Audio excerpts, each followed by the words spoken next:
Bonjour à tous. L'embellie économique est-elle pour maintenant? Les Échos ce matin essayent de comprendre ce qui freine encore la reprise économique en France.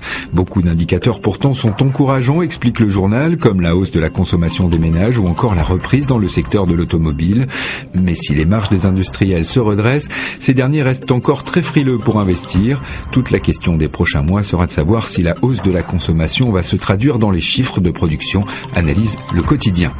Un constat du Premier ministre ce matin, à lire dans Le Figaro. Valls reconnaît que les hausses d'impôts ont asphyxié l'économie et que la gauche n'a pas réagi assez vite face au ras-le-bol fiscal. La hausse cumulée des impôts, confie le Premier ministre, a mis très en colère les Français. La gauche n'a pas réalisé qu'à son arrivée au pouvoir, les ménages et les entreprises étaient déjà proches de l'exaspération fiscale. Comme quoi, la gifle électorale, ça peut faire réfléchir.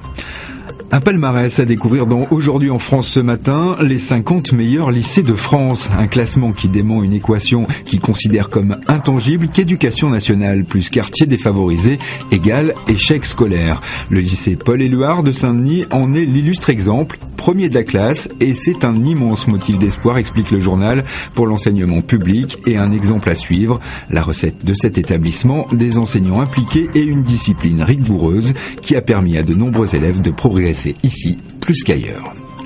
Libération a choisi ce matin d'enquêter sur la corruption dans la police. Des fonctionnaires de la BAC interpellés, un agent arrêté pour vol de cocaïne, le patron de la PJ de Paris mis en examen. Plusieurs affaires de corruption ont touché récemment de prestigieux services de police, avec souvent des histoires de drogue et d'indic à la clé. S'il n'y a pas forcément plus de ripoux dans la police, explique le journal, en revanche, au sein de l'institution, on semble décidé à mieux faire le ménage.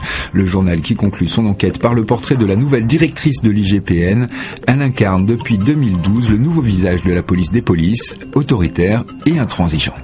Du poulet grillé au mouton loufoque, Le Monde ce matin consacre 2 pages à la sortie ciné à ne pas manquer ce mercredi et au studio qui en est à l'origine. Après Wallace et Gromit et Chicken Run, voici Shaun le Mouton, sorti tout droit du studio anglais Hardman, un nouvel opus hilarant de l'univers potache et potager du studio d'animation anglais. Ce film est un petit bijou de surréalisme, bon enfant, explique le journal. Une bonne raison de s'ébaudir, par les temps qui courent, ça ne peut pas faire de mal. On termine cette revue de presse avec le regard de Plantu du jour, et on voit la 2 qui ferait bien d'aller au cinéma cet après-midi. Bonne lecture et bonne journée à tous.